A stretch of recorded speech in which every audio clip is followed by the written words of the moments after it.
You're sitting at your desk, doing everything you're supposed to be doing, and yet something feels deeply wrong. Not wrong like a bad day, wrong like a quiet alarm somewhere inside you that refuses to turn off. You answer the emails, you join the meetings, you check off the tasks, but somewhere between Monday morning and Friday afternoon, a thought keeps returning, quietly, persistently. I don't think I can keep doing this, and the strange part is, you can't always explain why. From the outside, everything might look fine.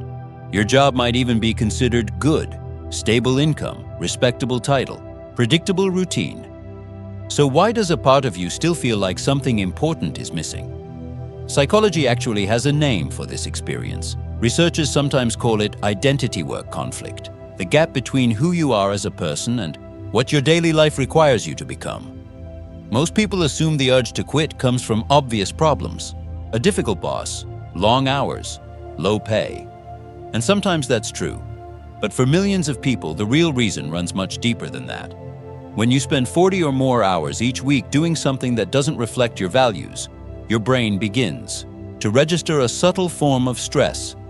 Not dramatic, not urgent, just a slow, persistent signal that something important about your life is out of alignment. Psychologists refer to this as self-discrepancy. The emotional discomfort that appears when the life you're living drifts too far away from the person you believe you are. The further that gap grows, the louder the internal alarm becomes. And here's the surprising part. The people who feel this tension most strongly are often not lazy or unmotivated. In fact, they are usually the opposite. They tend to be people with a strong inner identity. People who think deeply about meaning, purpose, and how they spend their time. They don't just want to work. They want their work to feel connected to who they are. Think about the small moments that reveal this.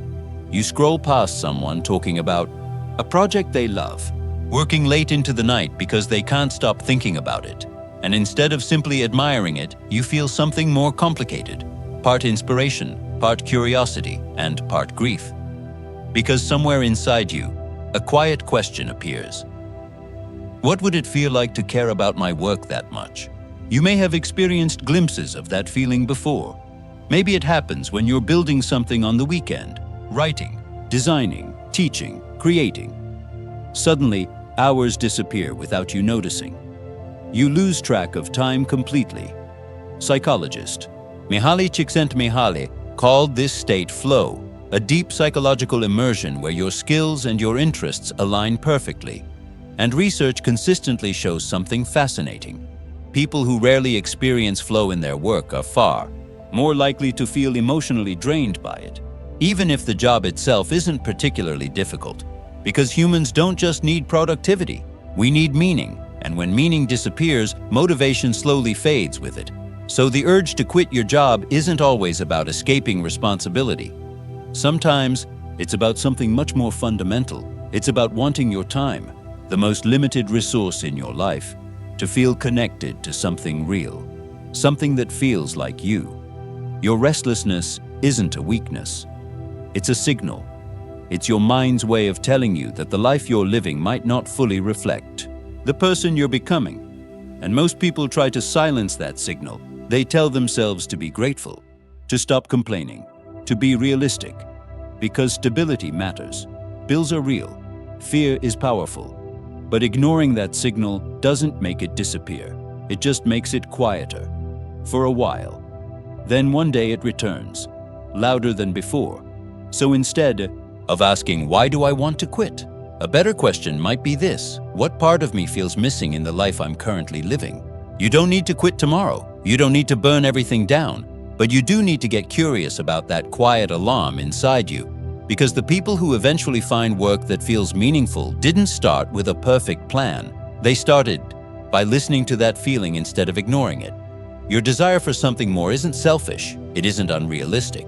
It's one of the most human instincts you have. And sometimes that quiet discomfort you feel on Monday morning isn't telling you to run away from work. It's telling you to move closer to the life that actually fits you. If this feeling resonates with you, take a moment today, not to make a decision, not to change everything overnight, but simply to notice what activities make you feel most alive.